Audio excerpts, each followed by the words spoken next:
Pemirsa, saat ini saya sudah bersama dengan PLT Kepala Eksekutif LPS, yaitu Bapak Fauzi Ihsan, dan kita akan membahas bagaimana kondisi perbankan Indonesia saat ini dan kira-kira langkah ataupun strategi apa saja yang dilakukan oleh LPS ke depannya untuk mengantisipasi ataupun menghadapi adanya potensi bank gagal. Dan langsung saja kita mulai. Selamat pagi, Pak. Selamat pagi. Oke, Pak Ihsan, begini, sebelumnya sudah ada rilis data bahwa terjadi pelemahan ekonomi di kuartal pertama ini sebesar 4,71%. Lalu dampaknya bagi dunia perbankan apa? Tentunya pelemahan tersebut negatif ya.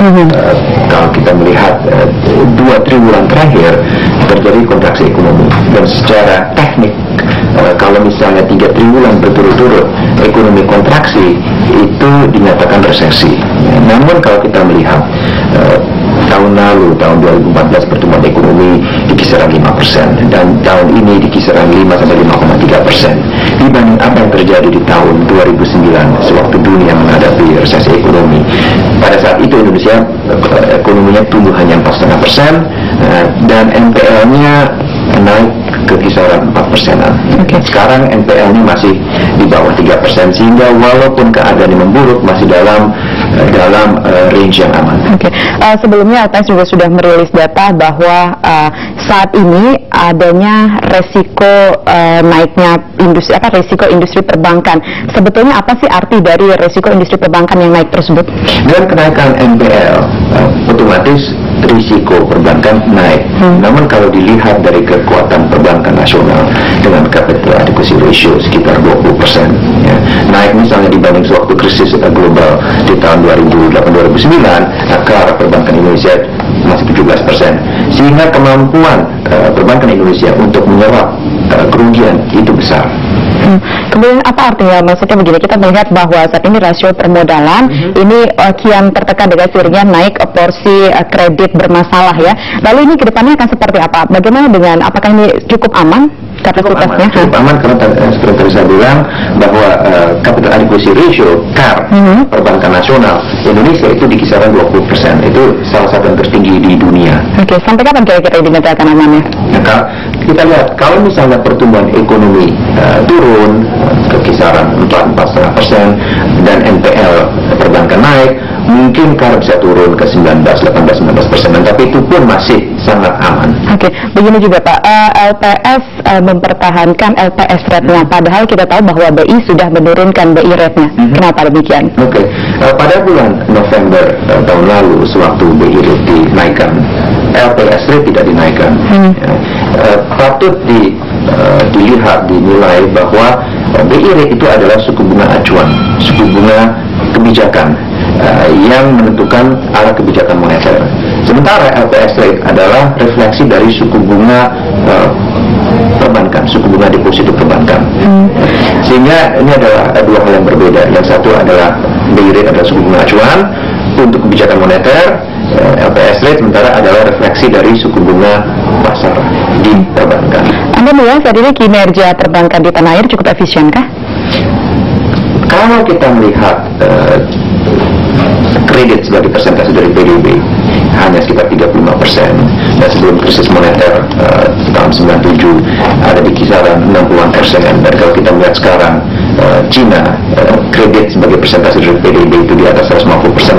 Tentunya di Indonesia dengan rasio cuma 35%, masih penetrasi perbankan itu masih kecil, ya. Dan kalau kita melihat net interest margin, selisih antara suku bunga deposito dengan suku bunga kredit ada di kisaran 4,5%. Itu adalah yang tertinggi di Asia, yang tertinggi di dunia, sehingga menunjukkan bahwa perbankan Indonesia masih belum efisien. Lalu dampaknya jika perbankan Indonesia dinilai masih belum efisien, apa dampaknya bagi masyarakat?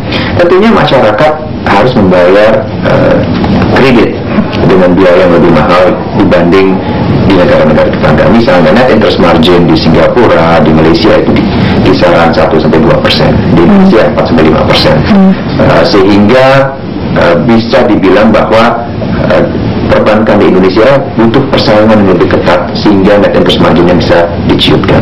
Kemudian kalau misalnya kita berbicara kepada pemerintah, kira-kira kebijakan seperti apa yang akan mendorong perbankan Indonesia agar lebih bisa efisien? Kalau kita melihat pertumbuhan ekonomi, mungkin di semester pertama tahun 2015 pertumbuhan ekonomi masih lemah. Namun diharapkan diharapkan di semester kedua pemerintah bisa menyalurkan dana APBN yang lebih cepat. Kita harus ingat bahwa pasca dihapusnya subsidi BBM, pemerintah bisa menghemat lebih dari 100 triliun rupiah, dan dana ini harus digunakan untuk pembangunan proyek infrastruktur dan penanggulangan kemiskinan.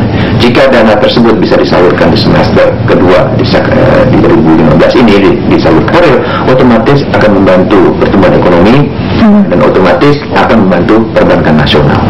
Kemudian apa sih yang harus dilakukan perbankan untuk siasati pelemahan ekonomi yang terjadi saat ini?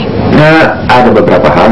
Tidak menambah pertumbuhan ekonomi, perbankan akan mengambil strategi yang konservatif dengan cara menurunkan LDR-nya, dengan cara menurunkan pertumbuhan kreditnya, apalagi NPL-nya naik, sehingga dalam keadaan perekonomian yang melamban, di mana di dunia ini perbankan akan mengambil sikap yang konservatif. Kemudian Pak, kalau kita berbicara bagaimana sih LPS sekarang hanya kondisi yang begitu ada lokal. Misalnya sejumlah adanya tumbuh bank-bank asing di tanah air begitu. Kalau kita melihat akuisisi, bisa dibilang bahwa dengan adanya isu resiprokal, investasi oleh investor asing di nasional. Oke, baik, nanti kita akan lanjutkan kembali perbincangan kita, tapi usai jeda berikut. Pemirsa, tetaplah bersama kami akan kembali sesaat lagi.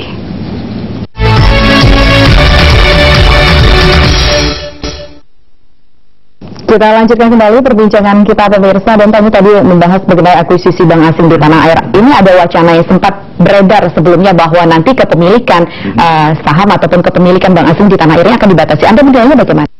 Ada dua isu yang patut dipertimbangkan. Yang pertama adalah isu kedaulatan yang sangat penting. Bagaimana caranya membatasi dominasi asing di sektor perbankan dalam negeri.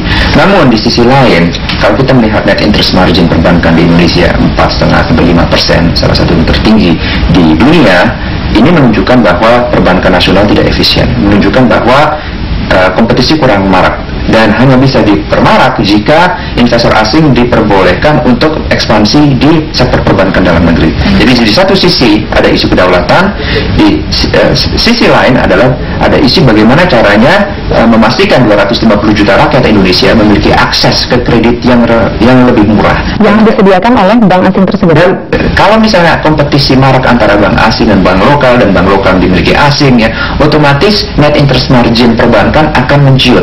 Dan ini terjadi di dunia, ya, di mana-mana yang namanya kompetisi memperkecil laba. Dan dengan diperkecil, otomatis masyarakat bisa mendapatkan akses ke kredit yang lebih murah. Tapi kalau kita berbicara bank asing, tapi tampaknya saat ini yang lebih banyak mengandalkan bank asing dalam pendanaan itu bukankah korporasi, bukan masyarakat kecil? Betul, kalau kita bicara masyarakat kecil, otomatis kita bicara pembiayaan dalam rupiah. Dan kalau kita bicara pembiayaan dalam rupiah, bank lokal lah yang jaya, terutama bank lokal dengan cabang ribuan, dengan funding cost rupiah yang rendah. Namun kalau kita bicara investasi, apakah dalam investasi dalam infrastruktur atau manufaktur, otomatis yang dibutuhkan adalah pembiayaan dalam dolar, karena membutuhkan impor barang modal. Sehingga disinilah bank asing memiliki peran lebih besar. Nah, ada kekhawatiran jika peran bank asing di dalam negeri dibatasi, sektor korporasi di dalam negeri akan beralih ke luar negeri, menjadi itu luar negeri yang ada di Indonesia akan membengkak. Artinya kondisi paling baik untuk Indonesia saat ini bagaimana? Memang ini pada akhirnya keputusannya sifatnya politis, ya, harus diputuskan oleh pimpinan negara dan DPR. Apakah kedaulatan yang ingin kita pertahankan selama-lamanya, atau kita lama-lama juga harus mempertimbangkan bagaimana caranya memastikan 250 juta rakyat Indonesia, sektor real di Indonesia, sektor korporasi di Indonesia bisa mendapatkan kredit yang lebih murah sehingga mereka bisa lebih berkompetisi dalam perdagangan global. Kita nanti lanjutkan kembali perbincangan kita, Pak, tapi usai jeda berikut. Pemirsa, jangan beranjak dari layar kaca Anda, kami akan kembali sesaat lagi.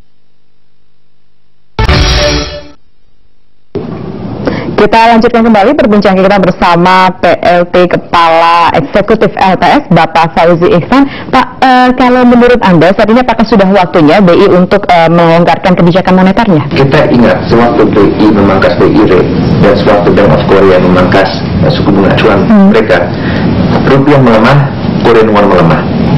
Kita harus ingat bahwa Indonesia menghadapi defisit neraca transaksi berjalan, dan ini dipicu oleh anjloknya harga komoditas sejak 3 tahun terakhir ini. Jadi artinya waktu di tahun 2011 neraca transaksi berjalan Indonesia masih surplus sekitar $2 miliar karena tingginya harga komoditas. Dan kita ingat 60% dari ekspor Indonesia itu adalah komoditas. Dengan anjloknya harga komoditas tahun lalu, tahun 2014, neraca transaksi berjalan Indonesia bergeser ke defisit $26 miliar. Dan defisit tersebut harus ditombok. Ditombok oleh siapa? Oleh modal asing. Dan modal asing ini akan menjadi tantangan jika suku bunga US dollar naik. Jadi dalam keadaan di mana suku bunga US dollar diperkirakan akan naik, sangat riskan bagi BI untuk memangkas suku bunga BI rate-nya secara agresif karena dampaknya bisa pelemahan rupiah. Oke, kemudian kita tahu bahwa akhir-akhir ini kita agak akrab dengan istilah super dolar begitu ya. Bapak melihat bagaimana kekuatan dari bank lokal sendiri untuk menghadapi super dolar tersebut cukup kuatkah, Pak? Tergantung pelemahan rupiah ke level berapa. Selama pelemahan rupiah gradual dan bisa diprediksi misalnya 3-5% setahun, kekuatan perbankan Indonesia cukup. Namun kalau misalnya rupiahnya anjlok secara tajam, misal seperti tahun 97-98, dan saya tidak memperkirakan itu akan terjadi, otomatis perbankan Indonesia bisa sangat terpuruk. Jadi sekarang yang penting adalah bagi BI untuk memastikan pelemahan rupiah itu gradual. LPS apakah sudah melakukan stress test seperti yang dilakukan oleh BI kemudian juga OJK terkait dengan super dolar ini? Oh, bukan terkait dengan super dolar saja atau pelemahan rupiah saja, terkait dengan faktor lainnya, termasuk pelambatan pertumbuhan ekonomi dan lain-lain. Namun patut dipertimbangkan bahwa fungsi LPS itu bukanlah melakukan stress test industri. Itu dilakukan oleh BI dan OJK. Fungsi LPS adalah penjaminan dan resolusi bank, termasuk likuidasi bank. Sehingga spesialisasi LPS adalah apa yang harus dilakukan terhadap bank yang gagal. Berbicara kembali lagi mengenai nilai tukar rupiah yang terus tertekan, saat ini Anda menilai bagaimana sih nilai fundamental Indonesia, nilai fundamental rupiah tentunya? Selama Indonesia menghadapi defisit neraca transaksi berjalan yang besar, 3% dari PDB, otomatis kita tidak bisa mengharapkan rupiah untuk menguat tajam. Apalagi dengan prospek kenaikan suku bunga US dollar dan prospek penguatan US dollar bukan saja terhadap mata uang negara berkembang, tetapi terhadap mata uang Jepang, terhadap mata uang Eropa, sehingga memang 2 tahun ke depan diperkirakan US dollar akan menguat di pasar falas global dan dampaknya akan terasa di Indonesia. Dan inilah pentingnya bagi Bank Indonesia untuk memastikan pelemahan rupiah itu terjadi secara gradual.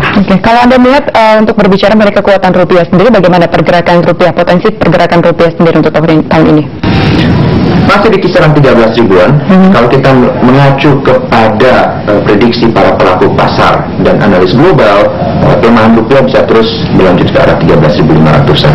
Namun juga jika defisit neraca transaksi berjalan Indonesia bisa dijutkan, otomatis rupiahnya juga bisa stabil di kisaran 12.500 sampai 13.000. Kepanikan sendiri mungkin dari rupiah ketika nanti The Fed akan menaikkan suku bunganya bagaimana? Kembali lagi, biasanya pasar itu panik atas kemungkinan kenaikan suku bunga US dollar, atas prospek kenaikan suku bunga US dollar. Tetapi setelah suku bunga US dollar itu naik, biasanya pasar sudah mengasumsikannya, sehingga tidak akan terkejut. Kemudian kita kembali ke LPS ini, Pak. LPS bertambah lagi fungsinya. Kalau dulu sebagai penyelamat bank gagal, sekarang sudah juga rencananya akan menjadi sebuah lembaga yang menjadi penentu untuk menyatakan ini bank gagal atau tidak. Anda melihatnya bagaimana, Pak? Kalau kita bicara bank yang besar, yang systemically important, otomatis penentuan bahwa bank ini layak diselamatkan atau tidak ada di tangan FKSSK, ada di tangan Kementerian Keuangan, OJK, dan BI, tapi khususnya di OJK dan BI. LPS spesialisasinya adalah penyelamatan, dan yang saya harapkan adalah dalam 2-3 tahun ke depan LPS bisa mengembangkan opsi penyelamatan. Nah, jadi kalau misalnya LPS ditugasi untuk menyelamatkan suatu bank yang besar, ya, opsinya bukan saja open bank assistance atau penyuntikan modal segar terhadap bank tersebut yang gagal, tapi juga bisa dilakukan purchase assumption. Jadi artinya aset dan kewajiban bank tersebut bisa dilelang, bisa dibentuk bridge bank, artinya aset dan kewajiban bank tersebut bisa dipindahkan ke suatu bank yang 100% baru, sementara aset buruknya ditinggal di bank yang lama dan dilikuidasi. Opsi-opsi tersebut yang kita ingin kembangkan. Oke, baik, terima kasih sekali Bapak atas waktunya sudah bersedia berbincang bersama kami untuk hari ini. Dan pemirsa, demikian akhir kebersamaan kita bersama dengan Bapak Fauzi Ihsan, merupakan PLT Eksekutif atau Kepala Eksekutif dari LPS.